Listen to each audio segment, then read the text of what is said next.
16 tuh, kembar tuh ayatnya. Jadi nggak susah ngingat ya, 16. Oke, saya tampilkan di sini. Sabar teman-teman. Kalau pengajaran begini jangan lari ya. Kalian juga jangan senengnya itu nonton debat sama tetangga sebelah aja. Ini lebih penting loh daripada debat dengan tetangga sebelah itu. Nih, perhatikan. Setelah Yesus tiba di daerah Kaisaria Filipi, ia bertanya kepada murid-muridnya, kata orang, siapakah anak manusia itu? Jawab mereka, ada yang mengatakan Yohanes Pembaptis, ada juga yang mengatakan Elia, dan ada pula yang mengatakan Yeremia atau salah seorang dari para nabi ini. Kalau ngikutin masyarakat awam tuh ya kayak begini. Karena ngikutin orang awam ya, bilang dia tukang sayur, dia bilang tukang gorengan, ya nggak jelas. Namanya orang-orang masyarakat. Lalu Yesus bertanya kepada mereka, tetapi apa katamu? Siapakah aku ini? Ini loh udah jelas ini. Siapa aku ini kata Yesus. Maka Simon Petrus menjawab, engkau adalah Mesias, anak Allah yang hidup. Kata Yesus kepadanya, berbahagialah engkau Simon bin Yunus, sebab bukan manusia yang menyatakan itu kepadamu, melainkan Bapakku yang di surga. Udah jelas ini. Kau mau putar-putar kemana lagi? Itu udah jawabannya udah di situ. Nggak usah kita muter-muter siapa Yesus, muter-muter setengah mati. Dia adalah Sang Mesias. Pertanyaannya sekarang kepada kalian, apakah Sang Mesias itu di dalam Alkitab itu sebagai sosok uraan yang ngikutin dirinya sendiri? Apakah Sang Mesias di dalam Alkitab itu digambarkan sebagai sosok yang tidak berdoa, tidak berbakti kepada Bapa di sorga? Apakah sosok Mesias yang ada di dalam Alkitab itu tidak menyembah kepada Bapa di sorga? Maka di dalam perdebatan saya dengan orang Muslim, jawaban simpelnya itu iya. Ya, Yesus itu bertuhan kepada Bapa di sorga. Maksudmu Yesus bertuhan kepada dirinya sendiri gitu? Ngikutin kemauan dirinya sendiri? Makanya baca Alkitab lagi, jangan keburu. Gini loh, baca Alkitab teman-teman, baca itu loh, dibaca. Gimana sih kalian ini? Apakah sosok Yesus yang ada di dalam Alkitab itu digambarkan sebagai sosok yang tak bertuhan?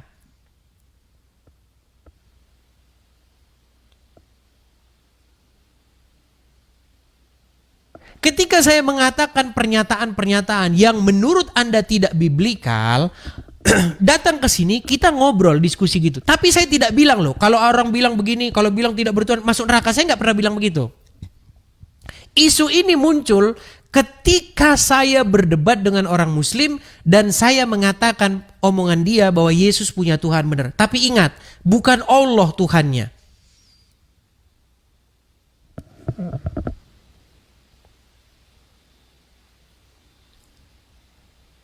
Karena banyak orang itu mengeluarkan argumen-argumen trauma loh. Saya udah bilang, ketika orang berdebat dengan Muslim, banyak orang Kristen gak pernah baca Alkitab, tidak pernah mempelajari isi, merenungi firman Tuhan siang dan malam.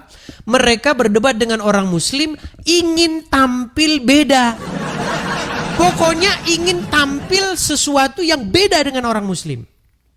Ketika Muslim bertanya, Yesus nabi enggak? Bukan katanya. Yesus rasul enggak? Bukan katanya. Kenapa dia bilang begitu? Karena dia itu trauma dengan orang Islam. Kalau orang Islam diiyakan, di dalam pikiran dia itu Islam jadi benar gitu loh. Padahal bukan begitu. Cara diskusi itu bukan seperti itu. Cara diskusi itu membenarkan yang benar. Di dalam Alkitab, Yesus itu rasul. Tetapi karena dia rasul bukan berarti dia bukan Tuhan. Yesus itu nabi. Karena nabi bukan berarti dia bukan Tuhan. Tuhan itu udah saya jelasin loh berkali-kali sama kalian. Tuhan itu apa sih? Kalau nggak paham-paham nih kira-kira ini, coba wakilnya itu siapa gitu. Saya pengen naik satu orang wakilnya gitu. Yang benar-benar berilmu. yang bisa mewakili orang-orang tersebut. Kaum-kaum ber-IQ jongkok itu.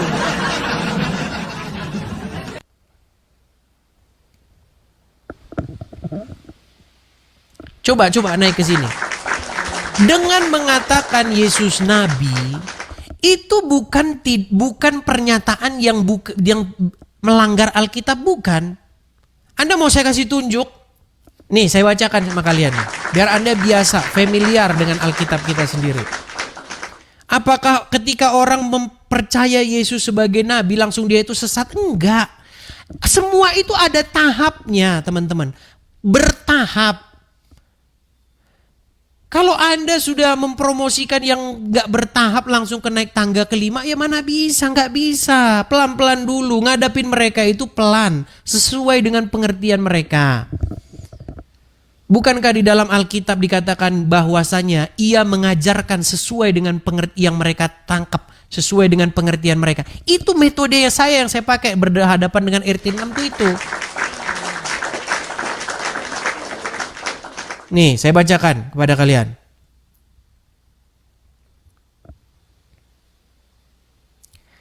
Perjumpaan Tuhan Yesus dengan perempuan Samaria di Sumur Yakub. Nih, Yohanes pasal yang keempat. Biar kita bacakan satu perikopnya ya. Kalau mereka tahapnya masih percaya Yesus Nabi, dimulai dari situ. Dari situ Anda berawal itu, nginjilinnya dari situ. Udah untung dia percaya Yesus Nabi. Mah gampang Anda masuk dari situ. Malah Anda tolak gimana? Masuk dari situ. Makanya kalau kamu lagi di kereta, ketemu sama saudaramu muslim, saya percaya Yesus Nabi. Ya jangan kamu tolak, gimana? Malah kamu tolak. Justru pembicaraan kamu berawal dari situ. Saya bacakan. Ketika Tuhan Yesus mengetahui bahwa orang-orang Farisi telah mendengar bahwa ia memperoleh dan membaptis murid lebih banyak dari Yohanes, meskipun Yesus sendiri tidak membaptis melainkan murid-muridnya, ia meninggalkan Yudea dan kembali ke Galilea. Ia harus melintasi daerah Samaria. Saya bacakan saja langsung, biar kita nggak terlalu panjang. Ya, maka datanglah seorang perempuan Samaria hendak menimba air. Kata Yesus kepadanya, berilah aku minum. Sebab murid-muridnya telah pergi ke kota membeli makanan. Kata perempuan Samaria itu kepadanya, masakan engkau seorang Yahudi meminta minum kepadaku seorang Samaria? Sebab orang Yahudi tidak bergaul dengan orang Samaria. Lalu Yesus berkata kepadanya, jikalau engkau tahu tentang karunia Allah dan siapakah dia yang berkata kepadamu, berilah aku minum, niscaya engkau meminta kepadanya apa yang ia telah memberikan kepadamu. Niscaya engkau telah meminta kepadanya dan ia telah memberikan kepadamu air hidup. Kata perempuan itu kepadanya, Tuhan, perhatikan kata Tuhan ini ya biar Anda tahu. Tuhan itu sama dengan Tuhan. Tuhan, engkau tidak punya timba dan sumur ini amat dalam. Dari manakah engkau memperoleh air hidup tersebut? Bayangkan ini perempuan Samaria ini baru berjumpa dengan Yesus, sudah dibilang Yesus Tuhan. Kalau Tuhan di dalam otakmu sama seperti Tuhan yang ada dalam pikirannya mata pisau, Anda baca ini jadi lucu. Ya lucu. Perempuan ini baru pertama ketemu dengan Yesus. Baru pertama kali, tapi dia bilang Tuhan. Dari mana dia tahu Yesus Tuhan? Kalau Tuhan yang ada di dalam kepalamu itu yang selama ini kau pahami. Kata perempuan itu kepadanya, Tuhan, engkau tidak punya timba dan sumur ini amat dalam. Dari manakah engkau memperoleh air hidup itu? Adakah engkau lebih besar dari bapa kami Yakub yang memberikan sumur ini kepada kami dan yang telah minum darinya dari dalamnya serta anak-anaknya dan ternaknya? Jawab Yesus kepadanya, barang siapa minum air ini, ia akan haus lagi. Tetapi barang siapa minum air yang kuberikan kepadanya, ia tidak akan haus untuk selama-lamanya. Sebaliknya, air yang akan kuberikan kepadanya akan menjadi mata air dalam dirinya dan terus-menerus memancar sampai kepada hidup yang kekal. Jadi di sini Yesus nggak berbicara soal air dalam sumur ini sebenarnya. Kata perempuan itu kepadanya, Tuhan, berikanlah aku air itu supaya aku tidak haus dan tidak usah datang lagi ke sini untuk menimba air. Perhatikan, Yesus berbicara tentang air yang lain, air hidup. Perempuan itu bicara air sungguhan. Kata Yesus kepadanya, pergilah, panggillah suamimu dan datanglah ke sini. Kata perempuan itu, aku tidak punya suami. Kata Yesus kepadanya, tepat katamu bahwa engkau tidak mempunyai suami. Sebab engkau sudah mempunyai 5 suami dan yang ada padamu sekarang bukanlah suamimu. Dan dalam hal ini engkau berkata benar. Kata perempuan itu kepadanya, dia tahu ini, tahu Yesus tahu tentang perempuan itu. Makanya dia kaget kan. Dia bilang begini, kata perempuan itu kepadanya, Tuhan nyata sekarang padaku bahwa engkau apa? Bahwa engkau apa? Seorang nabi. Apakah Yesus bilang salah kamu? Karena salah. Gak ada, Yesus gak bilang begitu. Dibilang nabi, Yesus pun gak menolak. Saya bacakan lagi sebentar. Yohanes pasal yang keempat tadi kan.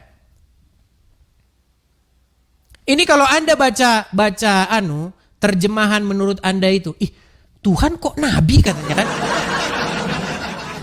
Lo kata-kata ini loh nih. Bentar. Nih, kata perempuan itu kepadanya, Tuhan nyata sekarang padaku bahwa engkau seorang nabi. Coba, kalau Tuhan Anda pahami seperti pemahaman Anda, repot Anda baca ayat ini. Masa udah tahu dia Tuhan kok dibilang nabi? Coba Anda mikir coba di sini. Saya sudah bilang sama kalian, kata Tuhan ini dengan kata Tuhan tuh sama itu. Karena Anda mikirnya kata Tuhan ini bahasa Indonesia, makanya lucu. Tuhan nyata sekarang padaku engkau seorang nabi. Udah tahu Tuhan kok dibilang nabi. Gimana? Makanya kalau Anda memahami Injil dengan benar, pasti Anda gampang kok memahami ini. Ya, kata perempuan itu kepadanya, Tuhan atau Tuan, nyata sekarang padaku bahwa engkau seorang nabi. Nenek moyang kami menyembah di atas gunung ini. Tetapi kamu katakan, Yerusalemlah tempat menyembah. Kata Yesus kepadanya, percayalah kepadaku hai perempuan, saatnya akan tiba bahwa kamu akan menyembah Bapa bukan di gunung ini dan bukan juga di Yerusalem. Kamu menyembah apa yang kamu kenal, kami menyembah apa yang kami kenal, sebab keselamatan datang dari bangsa Yahudi. Tetapi saatnya akan datang dan sudah tiba saatnya bahwa penyembah-penyembah benar akan menyembah Bapa dalam roh dan kebenaran. Sebab Bapa mengendaki penyembah-penyembah yang demikian.